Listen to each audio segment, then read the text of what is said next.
ये कहानी उस औरत की है जो 11 महीने जेल में रही, पति के कत्ल की आरोपी के तौर पर, और फिर एक दिन जेल के दरवाजे अचानक खुल जाते हैं। और वजह खून की वारदात नहीं, कोई नया सबूत नहीं, बस एक सरकारी कागज पर लिखी एक गलत धारा। 103 की जगह 403।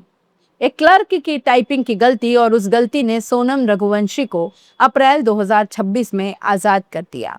पूरा देश भड़क उठा, राजा के परिवार की आंखें नम हो गई, और सोनम शिलोंग के किसी होटल में जाकर बैठ गई, कोर्ट की शर्तों पर आजाद।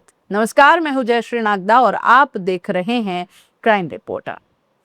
जेल से बाहर आने के बाद सोनम ने चुप्पी नहीं साधी। उसने इंटरव्यू दिया, कैमरे के सामने बैठी और कहा कि सब झूठ बोल रहे हैं, मेरे बारे में जो खबरें हैं वो भ्रामक है। मैं शिलोंग में हूं, मैं नेपाल नहीं गई हूं। जो बेल कंडीशन कोर्ट से मिली हुई है, मैंने हमेशा उसको माना है और मैं उन्हें कभी नहीं तोड़ूंगी। वही सोनम जिनसे पूछताछ में रोते हुए कहा था, हाँ मैंने राजा की हत्या करवाई, वही सोनम अब कैमरे पर कह रही है कि उसके बारे में झूठ फैलाया जा रहा है। वही जिसने हनीमून पर पति के फोन से 7 जन्मों का साथ पोस्ट किया, पति का खून अभी ठंडा भी नहीं हुआ था। राजा के भाई विपिन ने जमानत मिलते ही आरोप लगाया कि सोनम नेपाल भाग गई। यह आरोप हवाई नहीं था दोस्तों।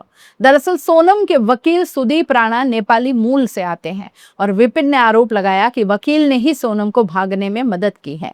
इस पूरे मामले पर वकील ने भी सफाई दी, कहा कि नेपाली मूल का होने का मतलब ये नहीं है कि नेपाल से कोई संबंध है।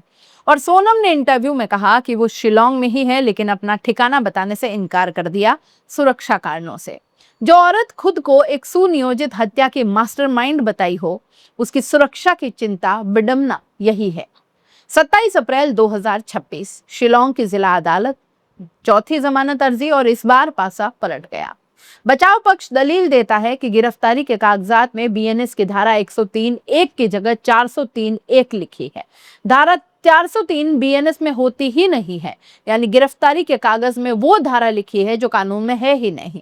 अदालत ने इस दलील को माना और सोनम को शर्तों के साथ जमानत दे दी।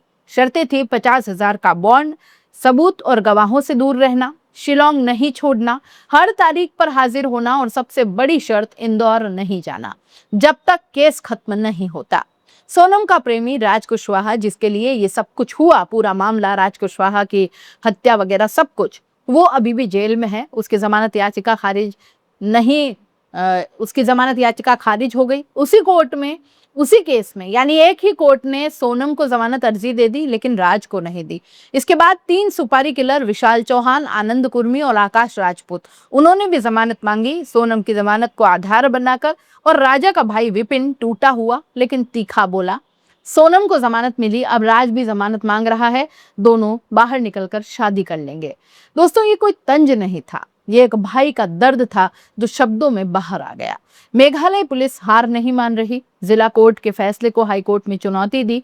पुलिस का तर्क साफ था कि सोनम को सारे आरोप पता थे, सब बताया गया था, बस कागज पर एक टाइपिंग एरर थी।